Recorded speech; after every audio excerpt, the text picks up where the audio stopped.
Hello and welcome to Knowledge Trains. Alright, so we saw how can we actually download Windows Server 2019. Now it's time to start the real work. So we have our lab again in here and we have our San Francisco office, our New York office. What I'm gonna do is I'm gonna start by installing our primary domain controller and then we will be using Windows Server 2019 in it. And then, as we go forward, we will be installing additional domain controller, file server, and then our child domain controller for our New York office. And also, we will be installing our end user machines, which is going to be Windows 10.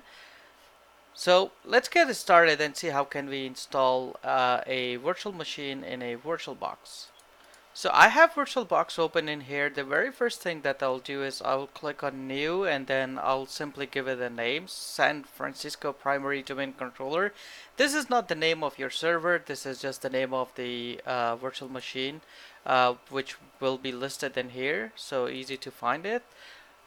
Our operating system type is Windows, and then if I scroll down, you can see that I don't see any Windows Server 2019, so I will simply click on Other Windows 64-bit.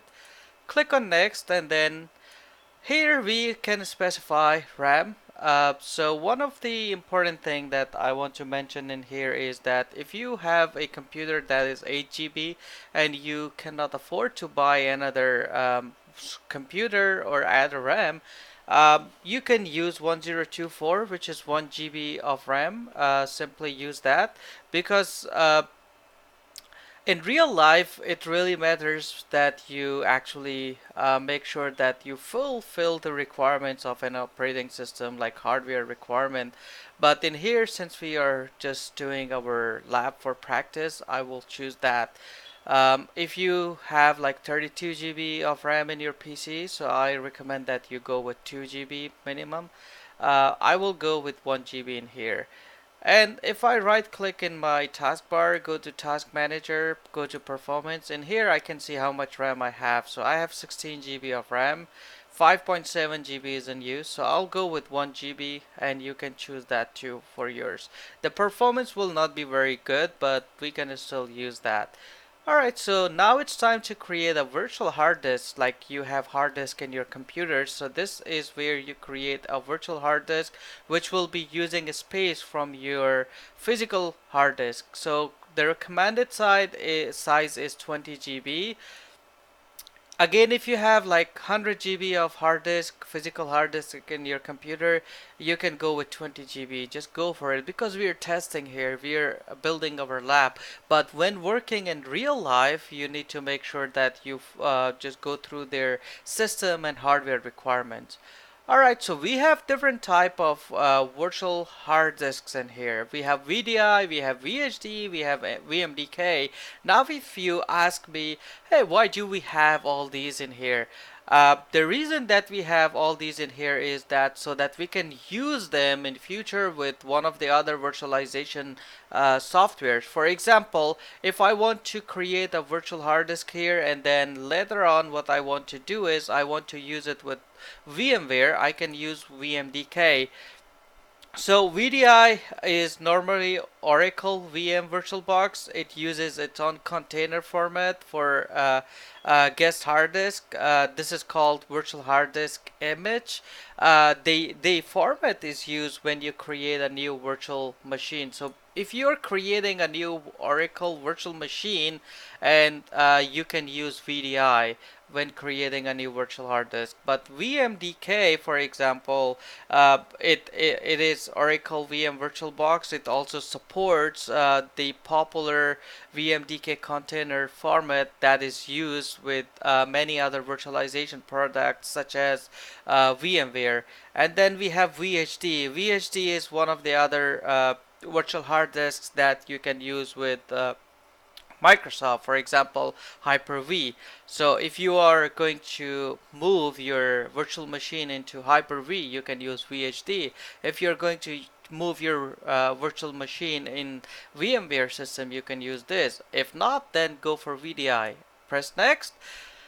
Now you have two type of disks in here, like sizes in here. Dynamically allocated fixed size. Dynamically allocated hard disk file allows you to use the space on your physical hard disk as it fills up.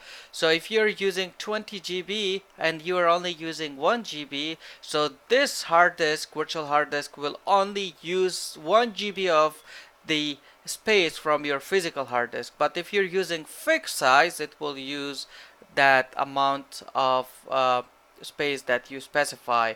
So it, as you can see, that a fixed hard disk file may take longer to create on some system, but is often faster to use. So that's another thing. You can use fixed size or you can use dynamically allocated. So I will use dynamically allocated to save space on my physical hard drive. Now, you can simply type the name for your VDI or your virtual hard disk. So I have Sanfrancisco primary domain controller, which is a good name. So one of the important thing is that if you're running hundreds of virtual machines, it is really important that you specify names for them in a way that you can understand what is this virtual hard disk, so that you can um, recognize them easily. Alright, so I'll use 20 GB here, again depending on how much space you got. So we are going to install a primary domain controller that does not require a lot of space, so 20 GB should be good enough.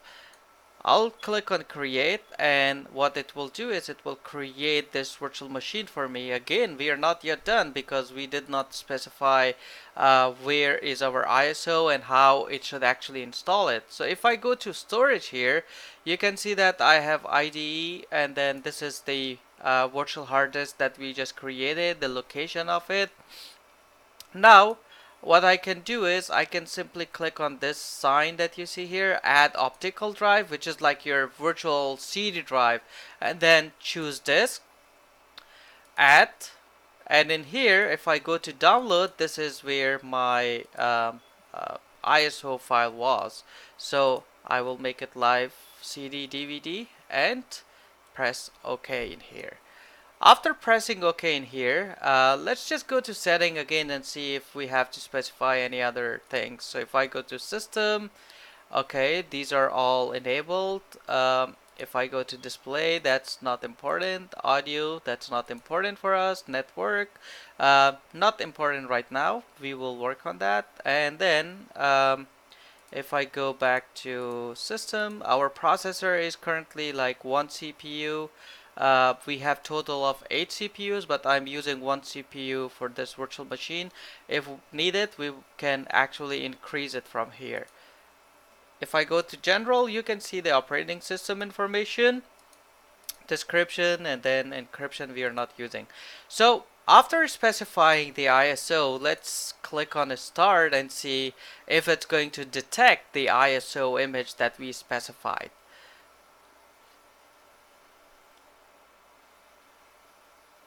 Alright, looks like it detected it. So it detected the ISO image. Now the installation is going to begin, and we will see what options we have to go through. The language, time zone, which is good for me. If you want to change the time zone, you can change it from there. And this is first time installation, so I'll click on install now, and then setup is going to start. We now have different options in here. You want to use standard, you want to use data center, and you can see that it is desktop experience. And if I choose this, it will install core version. So do not click here if you want to use graphic user interface. So I will click on data center evaluation and desktop experience and click next. So we have like unlimited features and we can test everything that we want.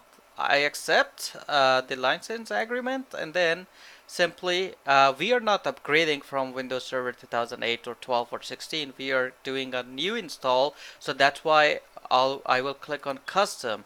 Once I click on custom, you can see that this is the hard drive that we just created, and then I will simply click on next. And then the installation will begin. So let's wait. I will pause the video here and I'll be back. Alright, so almost done. It's installing updates and then it will finish up and restart, and then we should have our operating system ready.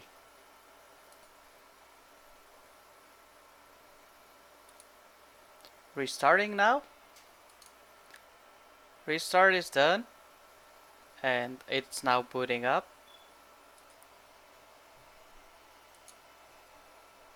Alright, so now it's restarting. So after restarting, as you can see that one of the important things with Windows Server is security. So with Windows 10 machines, if you don't put any password, you can actually use them without password, right? With the client machines. But server operating systems, you must have a password for your default username, which is administrator. So I can just create a password here and you can create your own password. So just put something that you remember and click on finish. Alright, so it is done and I will simply put the password